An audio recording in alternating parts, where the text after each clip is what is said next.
Përshëndetje të nderuar shikues, mirë se ardhët edhe këtë pasdite në Dita Amnesti gjithmonë në DTV Media. E sot për nder të ditës gazetarëve të sportit, dita botërore në fakt, e kemi nderin ta kem sot në studio Valon Jakupi, me cilin do diskutojmë edhe për botëroren, çka është duke ndodhur, cilat janë rezultatet, një analizë kështu të vogël me busët në studion e pasditës tonë. Përshëndetje, mirë se keni ardhur. Përshëndetje Adea, faleminderit për ftesën, edhe për mua është nder që jam mysafiri DTV-s edhe i juaj sonte dhe shpresoj që kemi me kalu shumë mirë. Faleminderit në fakt edhe që keni gjetë kohë, sepse e dim që gjithmonë kemi disa pjesë kështu të vitit, ne gazetarët që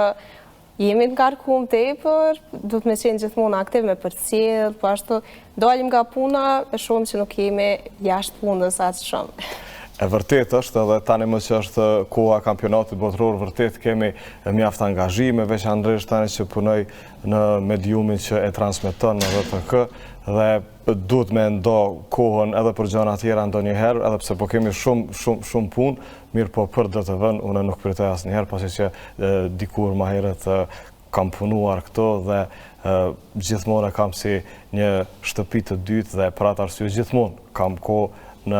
për DTV-n, edhe si sot populli edhe në gjysmë të natës patjetër që mund të vi këto.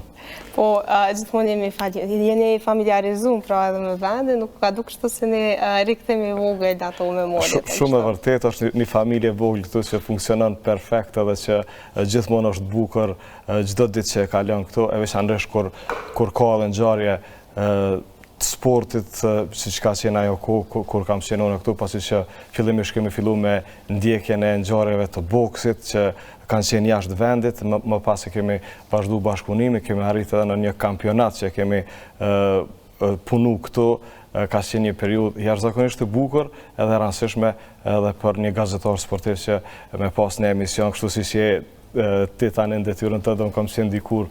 pikrisht në DTV gjatë kampionatit të kaluar evropian dhe vërtet kam kujtime shumë të bukura. Tash më se musafir si po duket, ajo më përgjigje dhe jo me qenë ai që i bën pyetjet. Po gjithmonë duket adin mirë me qenë edhe në anën tjetër, pasi që muj me u shprej ma shumë, veçanërisht për futboll edhe për gazetari sportive, pasi që sot është dita ndërkombëtare e gazetarëve sportiv, është edhe ajo anë e bukur, mirë po edhe me bo pyetje padyshim që është ana e profesionit tonë. Me vërtet kjo ditë e ka një vlerë të vetën, që mu dita e vlera, se që i gazetar, sepse gazetar sportiv është një lloj tjetër i gazetarisë, që me të vërtet i ka ato finesat e veta, që edhe puna, në fakt angazhimi dhe përvoja, këto e bën të vetën. Po, ashtu është, gazetaria sportive vërtet është një pjesë, një zhanër i gazetarisë që është tetë atraktiv, i ka ato bukurit e veta, e ka natyrën e vetë punës që mund tjetë ndonjëherë edhe me orë të tëra dhe me ditë të tëra, mirë po kënaqësinë që ta jep nuk ka të paguar. Vërtet, unë jam një prej njerëzve me fat që kam fillu me punu me gazetari sportive dhe tani e tutje ka zgjatë kjo periudhë ma shumë se një dekadë ka kalu, dhe kënaqësinë që ta jep gazetaria sportive me qenë afër klubeve, afër sportistëve, afër ngjarjeve të mëdha të sportit, me ndjek ato, me raportu për to, po ashtu me tregu rrëfime edhe ma vonë kur përfundojnë ato edhe të sportistëve tjetës tyre, është një kënaqësi edhe një privilegj gjithmonë, e aq ma shumë kur dikush e ka pasion sportin, siç e kanë gazetarët e sportit në botë, pasi që gjithë gazetarët e sportit në botë vinë prej një pasionit mas që kanë pas dikur për sportin, për ndonjë sport caktuar apo për sportin përgjithësi, e më pas e kanë zhvilluar në një mënyrë tjetër që ndoshta nuk është në fushën e lojës apo në palestra, por është në studio televizive, në gazeta, e tani edhe në podcaste kështu me radhë. Po ashtu edhe në fusha sportive, në raportime prej vendeve të ngjarjes, prej terreneve kështu me radhë. Kjo gjithmonë është një fushë që me të vërtetë është po aq sa e rëndësishme se sa lojtarët në fakt, sepse raportimi dhe media tashmë janë ai kanalizimi i cili është kryesore që po e shohim fakt edhe fansat e tjerë, edhe persona të tjerë që e kanë pasion sportin dhe me të vërtetë edhe unë gjatë përvojës time kam pa që çdo gazetar sportiv e ka pasur një pasion për sportin, ka treguar ashtu histori që prej që ka qenë i vogël, e ka pasur pasion sportin, ndoshta me hall, me fëmijët e tjerë, gjithmonë këto historitë kështu pak klishe, pak që i ka secili, por është një gjë që ka në unison, pra është diçka që mundën me relate çdo njeri. Po qashtu është pikërisht, pra se çdo kush që mirët me gazetari sportive, dikure e ka dashur sportin si fëmijë aq shumë sa që nuk ka mujt me u shkput për tan jetën, edhe ndoshta edhe më të patalentumtë e sporteve, edhe pse nuk është gjithmonë kjo, kanë fillu me u marrë mirë, po dashuria për sportin, dashnia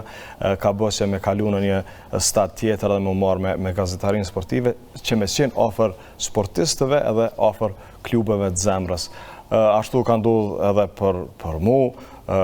dashnia për futbollin ka qenë shumë e madhe, po ashtu ato lojrat e para që përmenden në lagje, klubet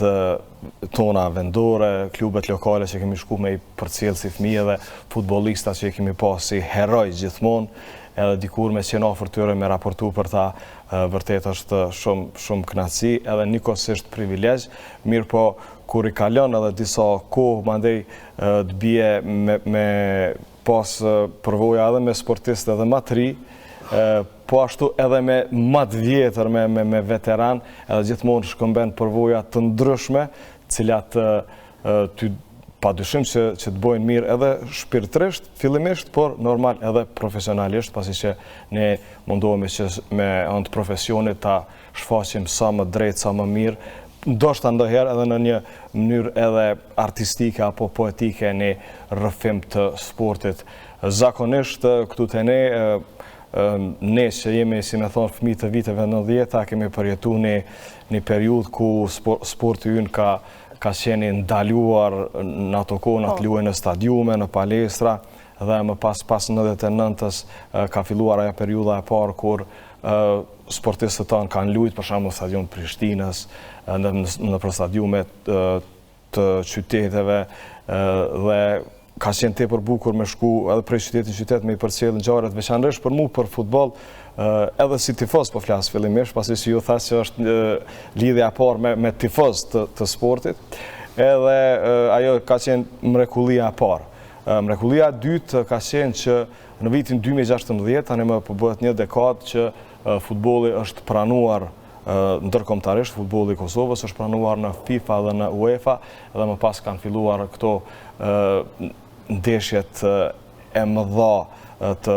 kombëtarës sonë dhe të klubeve tona që kanë përfaqësuar Kosovën. Ne kemi pas fatin që si gazetar sportiv me ndjek këto ngjarje, me qenë afër sportistëve tanë, afër prezantimit të sportit të Kosovës në arenën ndërkombëtare. Fillova me futboll, pasi që futbolli më ka interesuar gjithmonë më shumëti dhe është lidhja e parë me sportin, mirë po edhe në sporte tjera, edhe sportistë të tjerë. Po ashtu është pranuar në vitin 2014 Komiteti Olimpik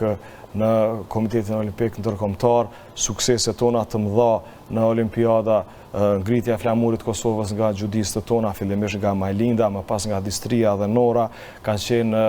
pikat të jashtëzakonshme të larta të sportit tonë që edhe ne si gazetar sportiv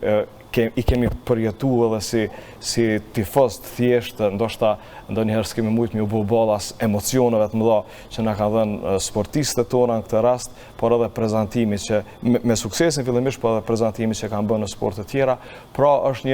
një gjë tepër pozitive për vendin ton që prezantohet në arenën ndërkombëtare, pasi që paramendojeni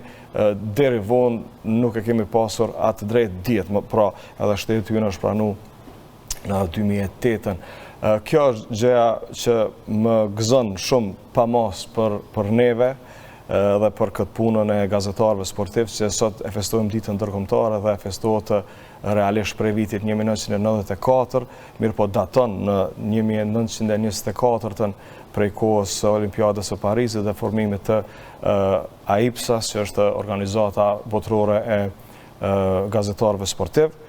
dhe është një ditë ndërkombëtare që festohet gjithandej në qarqet e gazetarëve sportiv në botë, dhe edhe ne kosovarët domethënë bëjmë pjesë në atë pjesë. Mirë po, tash kur po dua të flasë edhe për gazetarin tonë sportive, kjo nuk vjen vetëm me këtë kohën e re, pasi kjo është vetëm një histori e re e sportit tonë. Gazetaria sportive të ne ka filluar mjaft moti, ka filluar me doajenët e gazetarisë sportive, fillimisht në shtypin e shtypur në gazetat e kohës, e më pas edhe në RTP, edhe në mediumet tjera. Në Kosovë ka mjaft tradit të gazetarisë sportive, pasi që gazetarët e sportin nga Kosova kanë pas fatin edhe në vitet e 70-at të ndjekin e tutje të ndjekin ngjarjet e mëdha sportive, si janë kampionatet botërore në futboll, kampionatet evropiane, lojrat olimpike, kampionatet botërore dhe evropiane në basketball, në handball dhe gjitha këto. Është një plejade tër e gazetarëve sportiv që kanë pas që ka me i dhuru popullit me ndjekin e ngjarjeve, por po ashtu edhe sportistët tanë që e kanë përfaqësu vendin tonë, që kanë qenë në ato kohra boksierët e klubit të boksit Prishtina, që kanë pas një sukses shumë të madh në shtetin e asaj kohe, po ashtu edhe klubi i futbollit Prishtina, që ka arritur të jetë në ligën e parë të ish federative me qenë 5 vite, gjithashtu edhe klubi i futbollit Trepça, që ka qenë klubi i parë shqiptar që është paraqit në atë ligë në sezonin 77-78 dhe pa të arritë edhe në finalet kupës, por pa fat ishin Mitrovica, si pasi që kishin humbur me Rijekën. Unë e kom pas edhe fat me u marr pak me këtë pjesën e vjetër me disa dokumentare sportive dhe vërtet është një botë e bukur që tash kur na shfaqen ata gazetarët e vjetër, është një gjë që do me thënë se dhe të bën me uni mirë që edhe në atë kohë ka pas një profesionizëm shumë të madh nga kronikat e kohës. Dhe është evolucione, në fakt, tyre dy sporteve. Ashtu është pra, do me thënë, ka pas një nivel shumë të madh, por edhe pas 99-ës se knej, pas që ne shumicën e gjërave i ndajmë në këtë formë, ka gazetarë shumë të njohur sportiv, të suksesshëm që përveç komentimeve që i kanë bërë, që është një prej zhanrave më të bukura të gazetarisë sportive, po ashtu dhe raportimeve, kanë pas një karrierë ku kanë ndjek shumë ngjarje të mëdha edhe jashtë vendit, veçanërisht ngjarjet kryesore, siç janë kampionatet, lojrat olimpike, finalet e Champions League-s, dhe ne pjesa e gazetarëve më të ri, themi kështu, kemi pas fat edhe me mësu prej tyre, pasi që me i nda ato përvoja, me shkëmby ato përvoja, vërtet është një gjë të pozitive edhe me fat. Dhe pikërisht pjesa e komentimit të gazetaria sportive është pak më ndryshe tek zhanret e tjera, krahas zhanrave të tjera të gazetarisë, pra e kemi një liri pak a shumë me raportu dhe me shpreh pak më shumë emocion. Tek preferencat, sepse çdo person, çdo gazetar ka preferenca, por raportimi shkon pak më ndryshe. Si arrini jo me botë mundur tash me qenë raportim sa më i mirë dhe nivel? Ashtu është, si statë edhe ju, është një zhanër shumë i veçantë komentimi sportiv, pasi që duhet me shpreh edhe emocione përveç statistikave që ti i jep. Ne përgatitemi maksimalisht me dhënat që i marrim për sportin përkatës, për ekipet përkatëse, për gjithë përgatitje që bën për atë ngjarje dhe mendoj që për komentatorin e ndeshjes përkatëse, ajo gjëja kryesore në botë atë ditë. Edhe pse kjo mund të tingëlloj paksa figurative dhe ashtu realisht është, sepse i ka edhe ngjarje tjera, por kur je fokusuar te një ndeshje që ki me komentu, përveç asaj dite,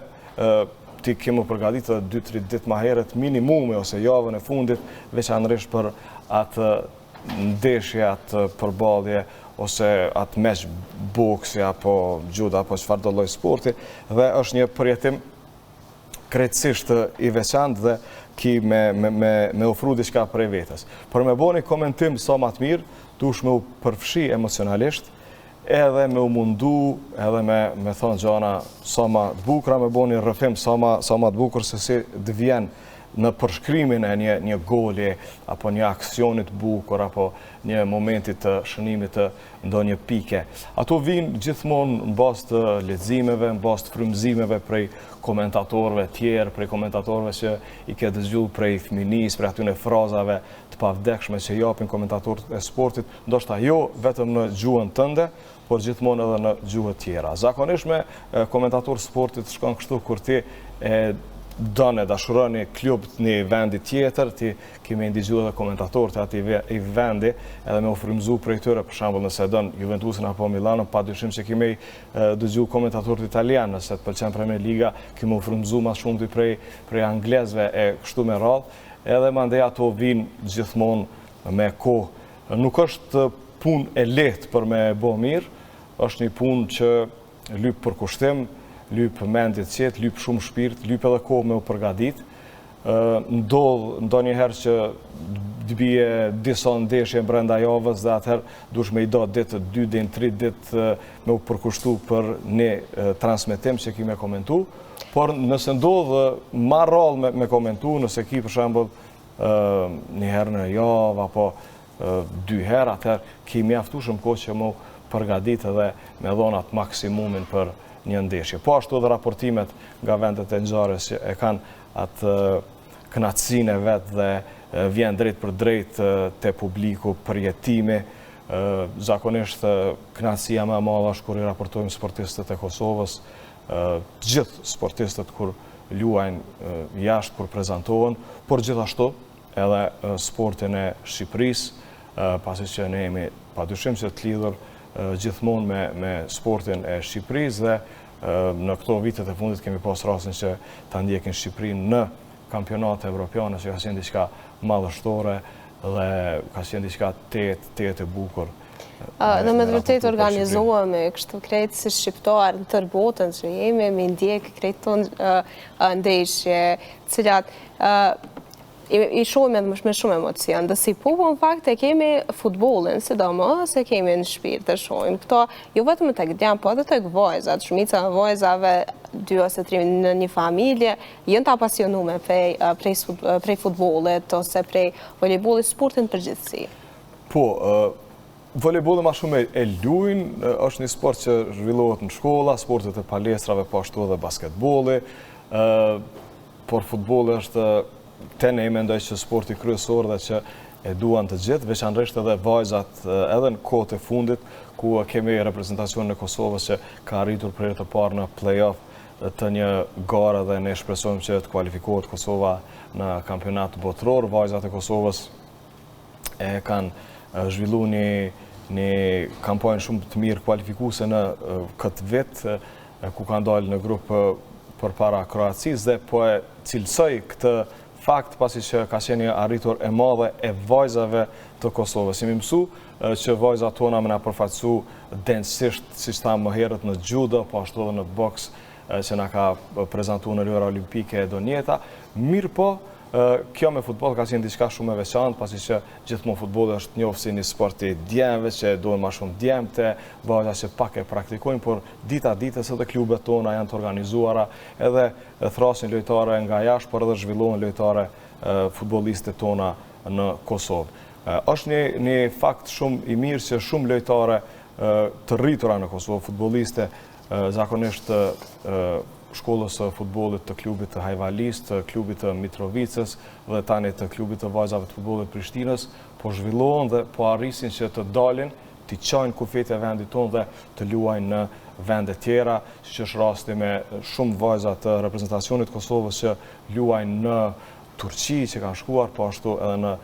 liga tjera. Dhe është një gjë shumë pozitive që edhe vajzat kosovare që janë të lindura në diasporë, e që luajnë futboll, kanë vendosur të aveshin panelën e kombëtarës së Kosovës dhe të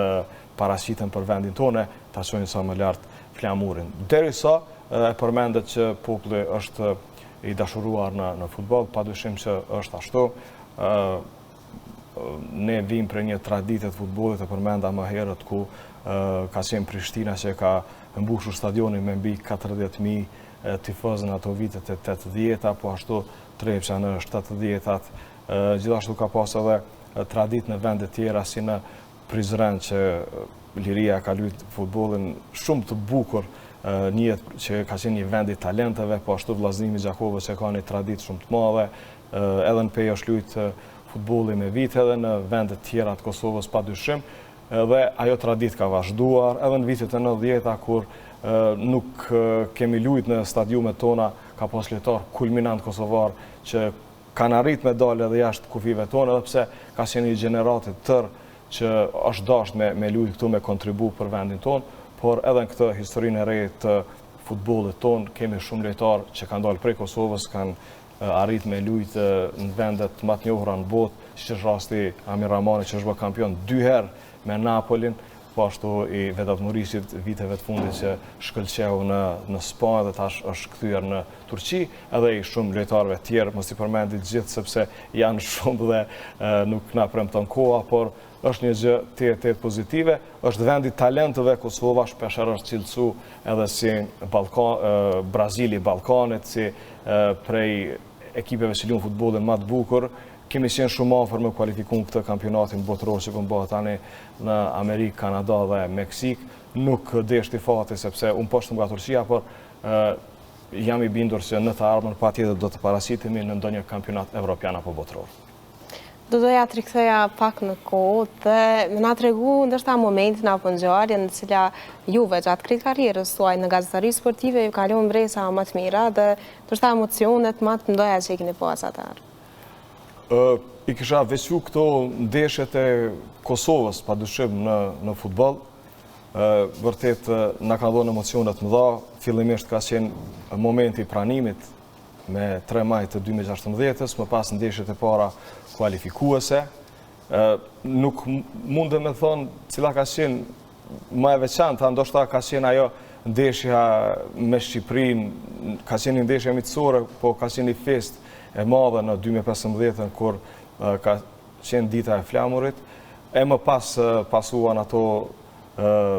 ndeshjet e përfaqësuesës son. Kjo përballja me Turqinë ka qenë një emocion shumë i madh, edhe ka qenë një mbulim mediatik i shkëlqyeshëm edhe prej televizioneve tona, edhe prej televizioneve të Shqipërisë që e kanë ndjekur shumë. Ajo gjë më ka gëzuar temase që i kanë dhënë atë shumë rëndësi arritjes së Kosovës, po ashtu edhe periudha e fitimit të medaljeve të vajzave tona që i kanë fituar medaljet prej Majlindës që fitoi në Brazil, në Rio, më pas Nora dhe Distria që fitua në Tokyo, në Paris fitoi prap Distria medalje dhe po ashtu edhe Laura që e pati fituar medaljen e bronzt. Gjithashtu edhe çdo sportist i Kosovës kur paraqitet, ajo personalisht më jep kënaqësi shumë, derisa është kënaqësi edhe të ndiqen këto ndeshjet e futbollit ndërkombëtar, kampionatet botërore evropiane. Ju përmendët para disa minutave botërorin dhe Kosovën. Çka ndodhi aty? Po aty për mendimin tim ka ndodhur një prezantim shumë i mirë i Kosovës, por futbolli është i tillë, ndonjëherë mungon fati dhe ne nuk kishim fat atë ditë, ndoshta edhe pak mungesa përvojës në ngjarje të tilla, pasi që është një stres i madh, një përgjegjësi e madhe, një lojë e rëndë siç njihet në zhargon dhe Turqia ditë ta menaxhonte edhe e fitoi ndeshjen me rezultatin 1-0, por po shihet se Turqia tani nuk pati sukses në botëror dhe shpesh herë është cilësuar si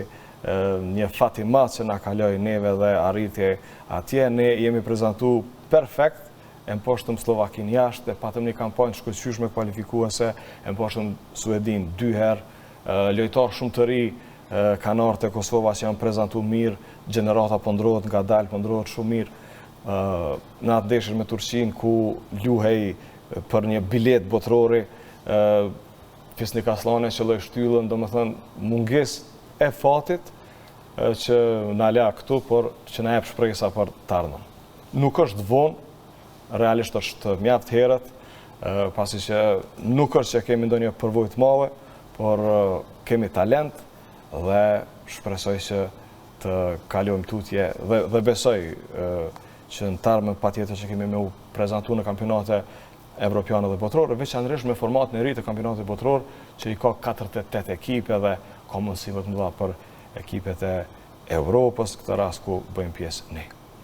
Cilët janë disa nga lojtarët e ekipit të Kosovës, cilët me vërtet ja vlen që me vlerësim të madh, duke marrë parasysh lojën se si e kanë lujtë. Po tash unë nuk po du me ndo asnjënin, për shkak se realisht mendoj që gjithë janë heroj që e veshin atë fanellë dhe është një nder i madh fillimisht me vesh fanellën e kombëtarës apo të përfaqësuesës së Kosovës. Më gëzon fakti që këta djemt që janë rritë në Kosovë, që kanë fillu karrierën këto, kanë arrit me shku në Evropë dhe me fitu tituj atje, edhe shpresoj që përvojën e tyre kanë me dhonë ma shumë të Kosova, që vendi ju me u përfaqësu sa më dinitetshëm. Kjo gjë më gëzon temase.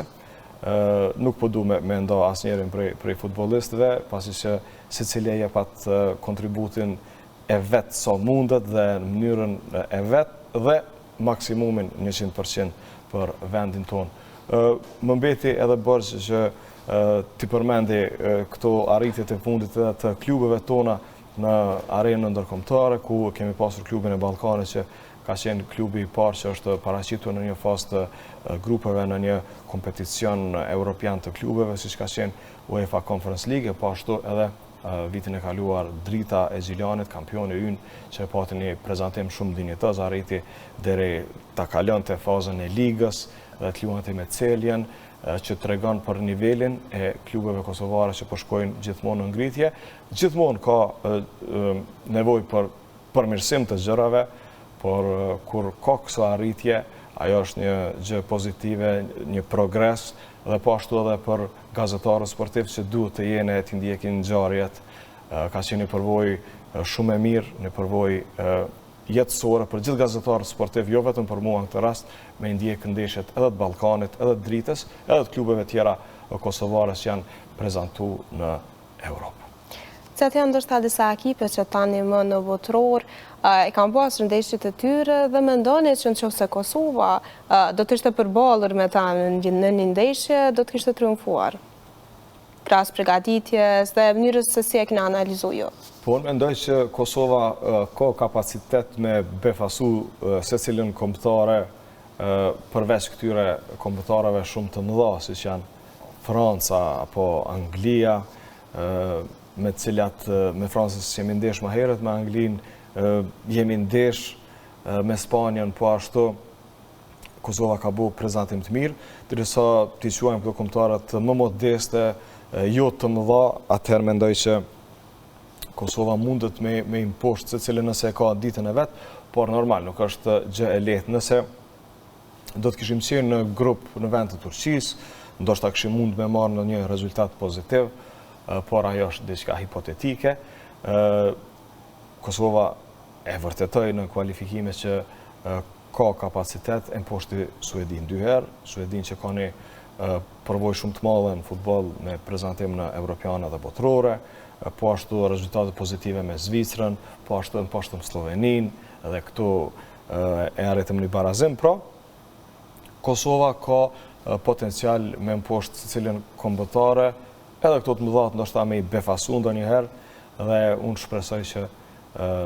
kur të shkojmë në kampionat botror, edhe ta kalojmë grupim, se jo tash me këtë format në riku e kalojnë tri kombëtare një grup, që është një mundësi ideale që ta shohim një kombëtare kur shkon në kampionat prezantohet në 4 ndeshje më shumë, pasi që 3 janë sigurta nëse shkon atje në fazën e grupeve, por 4 më shumë, atëherë është një përvojë, siç ndodhi edhe me Bosnjën dhe Hercegovinën, dhe pse poshtë nga Amerika, por ishte një përjetim shumë i madh, po ashtu edhe për vende tjera të vogla, siç është rasti i Curaçaos, rasti i Kepit Gjelbër që arritën me kalu grupe dhe tani kanë me luajtur me Argjentinën e kështu me radhë. Shpresojmë që Kosova do ta ketë edhe fatin në anën e saj, tek mundësia tjetër për me shku në botror. Ashtu shpresojmë. Cili është parashikimi yt për fundin e botroret? Kush do të triumfojë? Se atë në ato ekipet që ndoshta i kemi të njëjtin nivel, kështu do sfundemi ndo. Me shku te fundi si ka shpejt, nuk po më duket që ja japim hakun botrorit, por me u përgjith shumë shkurt në atë që po thumu më ka impresionu Franca. Franca është kombëtarja më e fortë që është prezentu si vjetë për mendimin tim, e ka një sulm atomik, bombastik, tjarë zakonshëm, po ashtu një strukturë shumë të mirë të ekipit dhe mendoj që është kombëtarja favorite për të vazhduar tutje. Mirë po, për më këthy tash pak në këtë muhabetin e kampionatit botror, pasi që janë ditët e botrore dhe gjithmonë është bukur të flitet dhe nuk mundemi pa folë pak edhe për shtetet tjera, është një botror shumë i fort, një botror ku klubet, në fakt kombëtarët, kanë yje të mëdha